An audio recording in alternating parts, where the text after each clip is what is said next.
Olá, meus amigos, bom dia a todos vocês, sejam bem-vindos a essa meditação, hoje nessa terça-feira da sétima semana do Tempo Comum.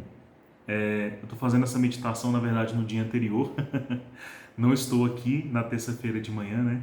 Mas, como de maneira excepcional, vou ter que trabalhar hoje o dia inteiro, então eu precisei gravar na véspera a mensagem aqui da partilha, né, da nossa meditação diária do Evangelho. E ao meditar sobre esse Evangelho hoje, né, já ao finzinho do dia, eu percebi uma coisa muito importante, é que em alguns dias atrás a gente já estava abordando sobre aquele tema do fermento dos fariseus e de Herodes, lembra? Onde os homens desejavam dar a Deus uma boa fé para terem diante dos homens uma boa fama, uma boa índole, né? um bom respeito, digamos assim, mas não davam a Deus o coração por inteiro. Então, estavam reservados quanto à necessidade de uma plena conversão. E todos os profetas que chegavam pedindo uma conversão verdadeira, uma prática verdadeira da justiça, principalmente quando a gente se esforça para tratar isso daqui mais do que o que está externo a nós, muitos então fariseus, saduceus, mestres da lei, o próprio Herodes, tratavam isso como uma obra menor. O importante era cumprir aquilo que os homens iriam cobrar e principalmente aquilo que os homens pudessem ver para elogiar ou para condenar. Então, a depender disso, era o que se escolhia por fé. Mas aquela fé, sabe, que escolhe se converter, fazer penitência, estar em oração, buscar Jesus, a perfeição, como falávamos ontem, né, por meio do dom da oração, esse tipo de desejo era muito, muito raro. E a gente percebe isso pela insistência que o Evangelho tem, principalmente em São Marcos, para nos mostrar que de fato o coração do homem, se não fosse, né, a pregação de Jesus, a insistência do Senhor, a repetição da pregação do Senhor, os homens não despertariam para isso. Então, quando Jesus fala, elevai realmente o vosso coração ao alto, está falando de uma maneira muito grave a maioria das pessoas que estavam ali para realmente ouvi-lo. E aos discípulos que acompanharam a jornada do nosso Senhor durante 3 anos, né, de missão, de vida pública, eles escutaram isso mais ainda que os demais. Então a gente percebe que essa obra, no nosso tempo, continua sendo atualmente prioritária. Então, da mesma maneira de que adiantaria, né, parecer ser santo, parecer ter fé, ter um nome, ter algo no papel dizendo que nós temos isso ou aquilo, se o nosso coração estiver transviado e ao fim da vida não tivermos unidos a Jesus, né? Não faz sentido. Realmente é um esforço inútil. Como São Paulo falava, né? De que adiantaria, por exemplo, lançar o meu corpo às chamas, se não for por amor, né? De nada seria em vão tamanho esforço, tamanho gesto, né? Seria completamente em vão. Então rezemos, pedindo ao Espírito Santo que, ao compreender o Evangelho de hoje, saibamos dar ao nosso Senhor o total, né? O mais essencial de nosso coração. E deixemos para o mundo o que um coração unido a Cristo é capaz de dar às almas necessitadas de Jesus. Não o contrário, né? A gente não precisa e não pode colocar o nosso coração prioritariamente no mundo e nas coisas, né? E nas demandas mais materialistas das pessoas e deixar para Deus o que nos sobra, o que nos é conveniente ou o que nos seja confortável. E isentar-se de dar a Deus o principal de nossa vida, né? Então, não faz sentido essa lógica que temos vivido. Então rezemos pedindo ao Espírito Santo que nos dê boa vontade para compreender o Evangelho de hoje. Estamos reunidos em nome do Pai, e do Filho e do Espírito Santo. Amém. Senhor Jesus, aqui estamos na Tua presença e vos pedimos a graça de que o conhecimento do vosso Evangelho do dia de hoje transforme a nossa alma numa boa disposição para vos servir e amar. Dai-nos um coração disposto para a oração, como nos ensinaste ontem, mas dai-nos também um coração disposto para a verdadeira conversão, para a inocência, para a justiça e para as práticas que realmente se esperam do coração que se aliou a vós. Te pedimos isso por intercessão de nossa Mãe, a Virgem Maria Santíssima e de São José. Ave Maria, cheia de graça, o Senhor é convosco. Bendita sois vós entre as mulheres, bendito é o fruto do vosso ventre, Jesus. Santa Maria, Mãe de Deus, rogai por nós, pecadores, agora e na hora de nossa morte. Amém. Ó glorioso São José, rogai por nós. Bom, o Evangelho está narrado no capítulo 9 de São Marcos, a partir do versículo 30.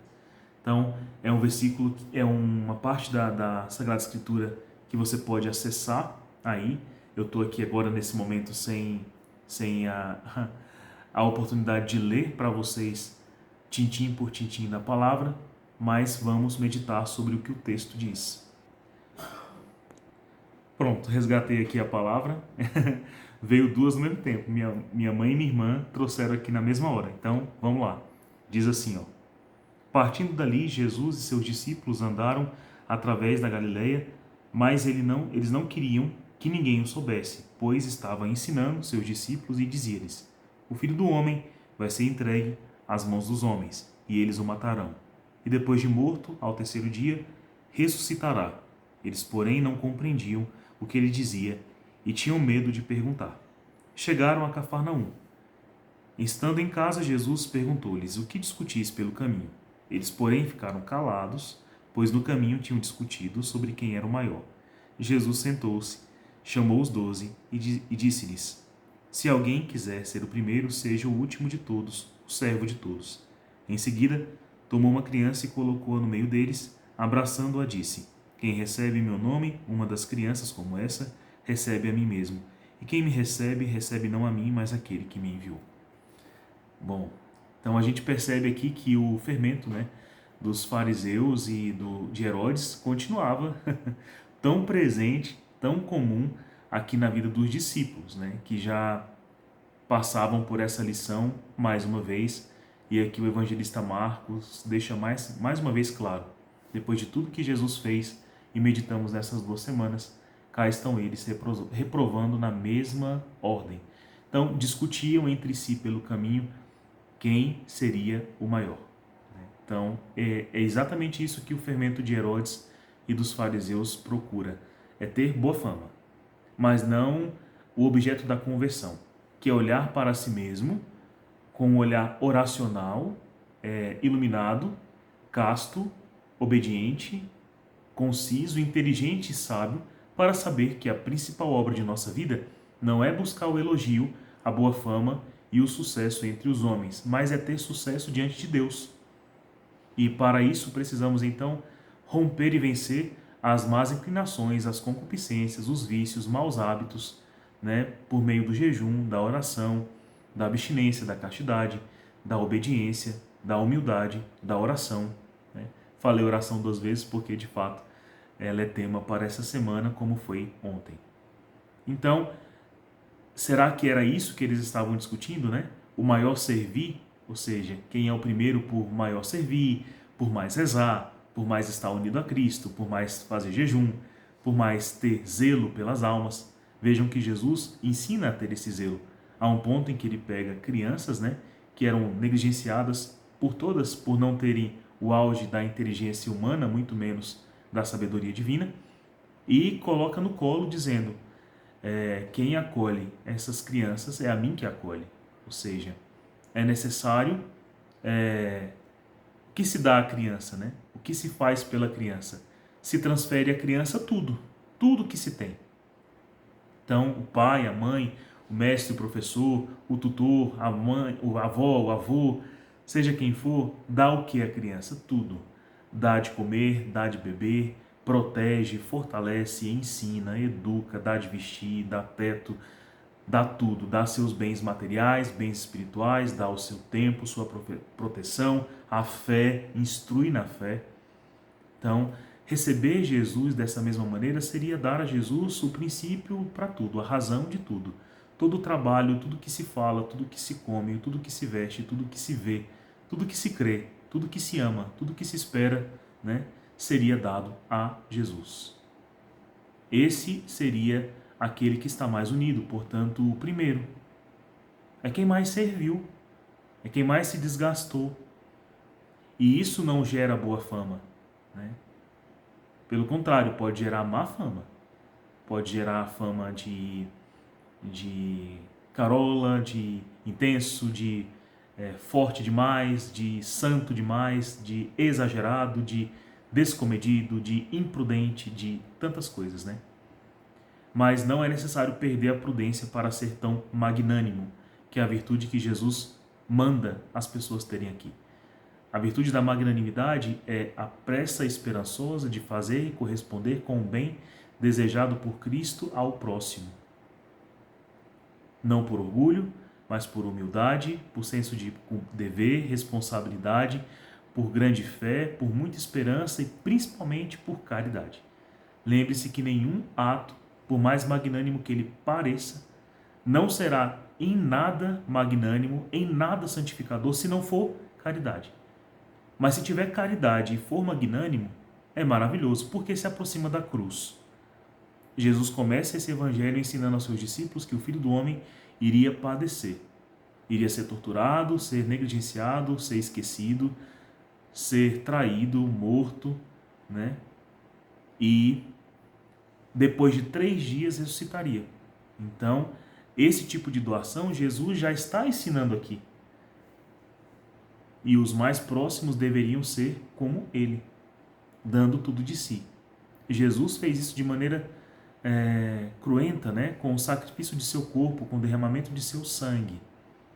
Mas mesmo aquele que não vem a verter nenhum tipo de sangue, dá tudo de si, né? Declara a sua vida, né? Derrama ali ao altar do Senhor, no seu matrimônio, na sua vocação, na Santa Igreja, dá a sua vida, dá o seu tempo, dá tudo de si. Esse é o primeiro, né? Digamos assim. Portanto, meus irmãos, a virtude da magnanimidade é algo que realmente santifica, mas se tiver aliado ao amor, à caridade, né? Se tiver aliado ao objetivo de Cristo, se você faz isso por amor genuíno ao Senhor, e não porque você foi forçado, se sente obrigado, ou porque você quer ser admirado pelos homens, ou quer que te canonizem, que façam uma imagem de ti, né? A pressa de quem quer ser magnânimo pela caridade é em corrigir as imperfeições do próprio coração. Me lembro sempre de uma entrevista que Madre Teresa de Calcutá, né? Santa Madre Teresa de Calcutá, deu em revista Forbes, se não me engano, há muito tempo atrás, né? Acho que foi na década de 70 que ela falou isso. Quando perguntaram para ela se não era inútil o trabalho dela de recolher donativos aos pobres, de promover saneamento básico, de banhar as pessoas, de dar uma condição digna num dia, alimento, comida e assim vai.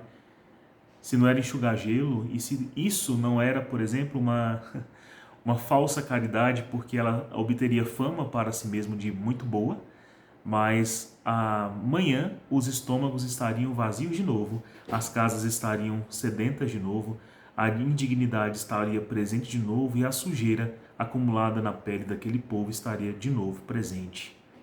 E aí Madre Teresa falou assim: quem disse que eu quero mudar o mundo? Quem disse que essa é a minha pressa? Quem disse que essa é a minha urgência, né? A magnanimidade dela não estava nisso então. Ela falou: a minha pressa, a minha urgência no meio de uma lama tão grande como essa que a gente vive, da indiferença, do pecado, do ódio, do medo, da inconstância, é permanecer no meio dessa lama sendo uma gota limpa. Uma gota limpa. Essa é a minha urgência.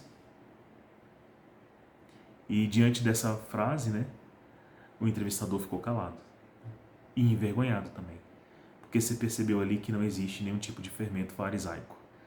Mas o que leveda aquela massa, né, é algo que não parte desse mundo, mas parte do coração de Cristo, como o fermento do reino dos céus, que uma porção leveda em 3, né, porções de farinha, gerando ali um coração semelhante ao de Cristo, múltiplo, benfazejo, grande e generoso, acolhedor, terno e sempre frutuoso. Então, diante da magnanimidade, sejamos todos adeptos ao amor de Cristo. Deus abençoe você, tenha um santo dia.